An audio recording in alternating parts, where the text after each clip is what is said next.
Wizard101 has 7 different schools. You pick one school as your school. All of those spells are free. You just have to be the right level. Every other school, though, you need training points to unlock them. Sounds like you get a limited quantity of training points. You have to spend them wisely. You do. They're drip-fed to you very slowly. You get one every 5 or 4 levels as you go throughout the game.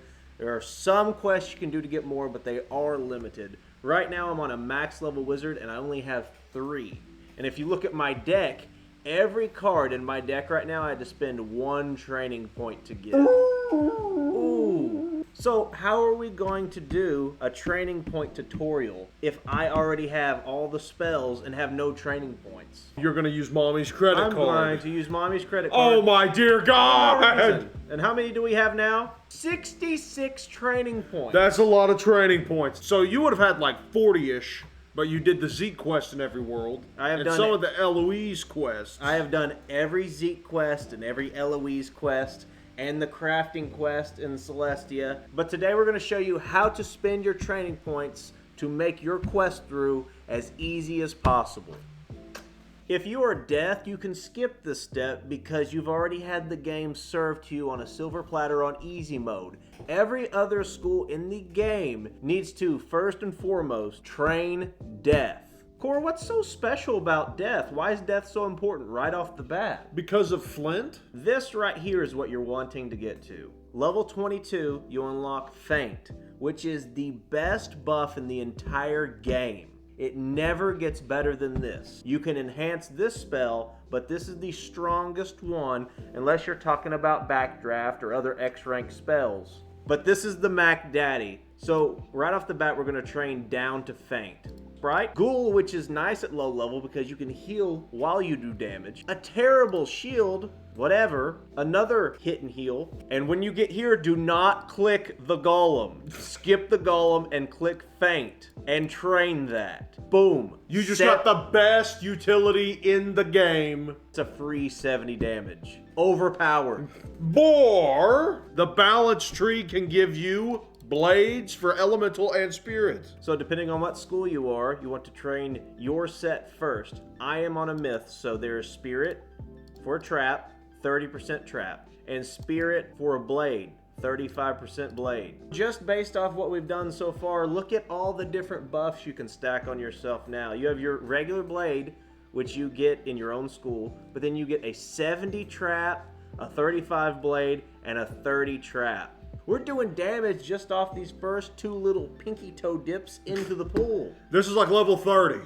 You'll be using this stuff the rest of the game. Get it. If you have the training points, definitely get both. Or if you need to, get yours now and come back later for the rest. I'm max level, so we'll go ahead and grab these. Not worry about the weaknesses for the time being. Okay, everything so far has been mandatory, no questions asked. This is the section where you have a couple options. Brand new whip just hopped in. Option 1, you can cosplay as Core. Me? No. Surely you jest. You are suggesting that they train ice? Up to level 16, where you get Tower Shield.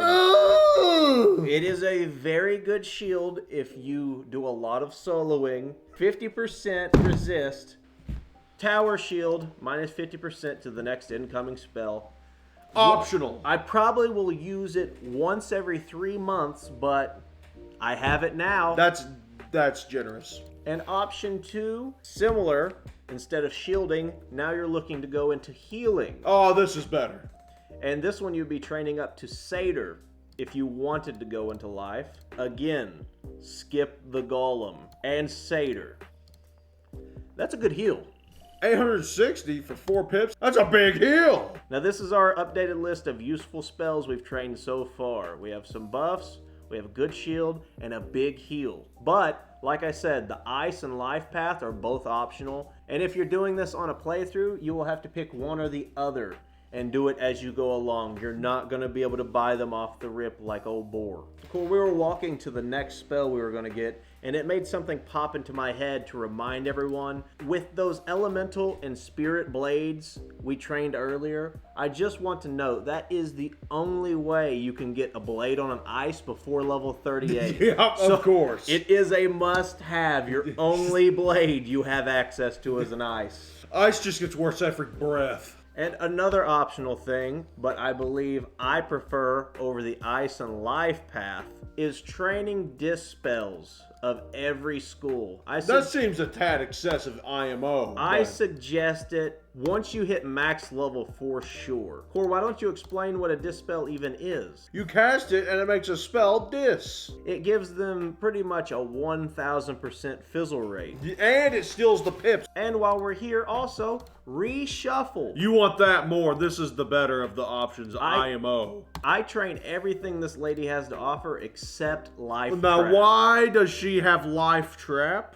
Question mark? And now this is our updated list of useful spells. Reshuffle is nice because if you're almost out of cards, you cast this and you go back to your starting deck. Phenomenal. So I like the Dispels. They're not mandatory, but they definitely help. Astral spells are in Celestia. You start getting these at level 50, and you use some of them to enhance your own spells, make them stronger on the card.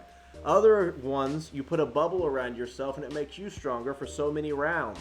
You want every fist enchant you can possibly get your hands on. The fist enchants do extra damage directly onto your card, and then your buffs and damage stats are added with that in it. It doesn't take a round to enchant a spell. It just click, clip, enchanted. And it's 0 pips. Let's go show them what these spells look like.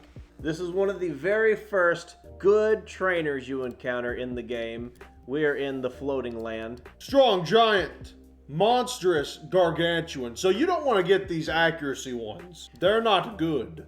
I used to get them, and now they're banned in PvP and advanced content. So yes. So the pierce does not matter. Give me 100 damage right now. Yeah, that's a huge jump instantly. Give me 125 damage right now. Give me 175 damage right now. Can I get a 225? Can I get a 225? 225 going once, going twice, and sold to the man in the dashing dinosaur in the front row. You talk about a massive increase in power. Let's jump cut here, showing them what it looks like to use that. And as you see, my troll, 230. My gargantuan, plus 225. Click, click. 455 damage on a rank 2. And you click it and you do twice the damage it should have. And while we're on these fist enchants, let's grab the rest of them throughout the game, which is Colossal, 275, which you get in Zafaria, and Epic,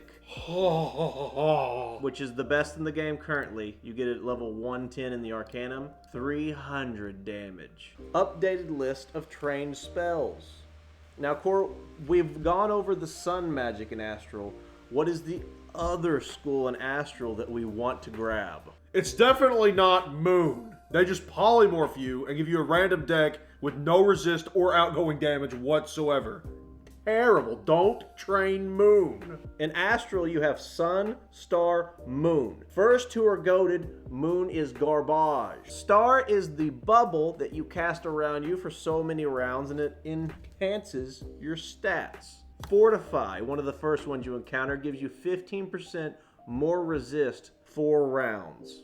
Infallible gives you 15 accuracy and 15 pierce. The pierce would be good. The accuracy, This is very storm coded, right? Yeah.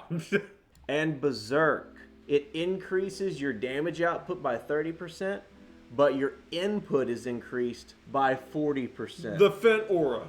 It literally has like the same graphic as Fent. And this is the upgraded version of the Faint Aura, where it basically flips the 30 and the 40 to make you do more damage out than you're taking in. This is a must-have. Every max level wizard rocks this in every deck. And then grab the upgraded versions of like the Resist Aura and the Accuracy Pierce Aura while you're here. The Resist Aura goes up to 25%.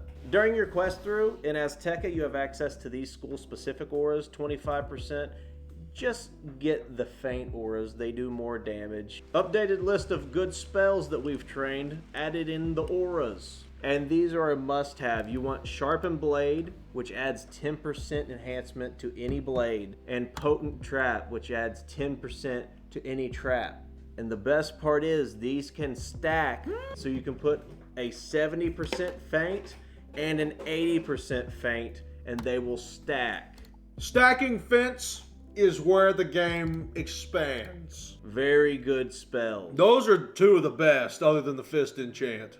And now you need your protections, which you get at level 110. Protects a shield or a charm from one removal, which is like an enfeeble. And this protects a trap or a negative charm from one removal, which would be like a cleanse ward. Goated spell. If you're a life or you plan on being a big healer, you can get these, which are like the Fist Enchants, but for heals, and it adds 100 to a heal or 150 to a heal. I'm not going to do that. And you can also do an aura for healing. Not going to do that either. I feel like those heal enchants are too bad. They do not match the damage ones. They absolutely do not. It's exactly half the damage. And then we have evil auras. This is relatively new. Boar did a whole video about evil auras if you have a question about that. But these are auras you cast on other people that last 4 rounds. So like this is putting a trap on your opponent 4 rounds for 20%. We are going to grab that. We finally have an optional one again, and it's Shadow Strike. It depends on what school you are, you might get this one for free, but if you're Ice, like me, I got Shadow Sentinel, so I had to go train Shadow Strike. The option isn't whether or not you get it. The option is whether or not your school gets it, and whether or not you don't get it and you have to train it, whether they want to give it to you if you're hitting school, if you're not hitting school. You need Shrike. This is Shrike. I already had it because I'm a hitting school, but it gives 50 Pierce. Now that's letting you cheese some fights with that much Pierce. That is game busting. In a good way. Doesn't need changed or nerfed. Core, we've bought a lot of stuff with training points today. You've seen everything I've filled in this deck. Pretty much any good utility you might need aside from your main school stuff. I still have 19 training points left. So that's more than enough. I'm Myth. I could spec up to Fire throughout the whole school or do a really wonky build for a raid. I'm just going to save these and see what is needed of me in the near future, but I have pretty much anything I would need for regular gameplay right here. The only thing I regret is that I am 1% core. And that's enough to just get you sent to the psych ward. That's enough to put a straight on my jacket. This has been a tremendous episode of Core and Boar Tech. The spelliest. Core and Boar Tech. Ow, look at these spells.